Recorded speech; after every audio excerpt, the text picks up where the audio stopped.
You will also get an extra 20% discount on your purchase. How to buy Hostinger website builder? First of all, go to the link in the description and click on it. This will open the official Hostinger website. Now go to the top menu and click on services, then select website builder. Here click on the view plans button. You will now see different plans. These may vary depending on your country and each plan includes a free domain. Now click choose plan to continue.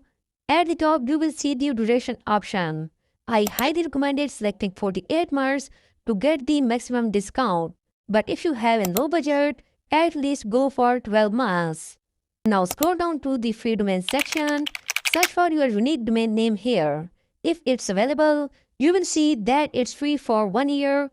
Just select it. And if you use my special link, you will also get an extra 20% discount on your purchase. After that, click on continue. Now enter your Gmail address, create a strong password and click on register. Enter your basic details, complete the payment and that's it. You will be redirected to the Hostinger dashboard.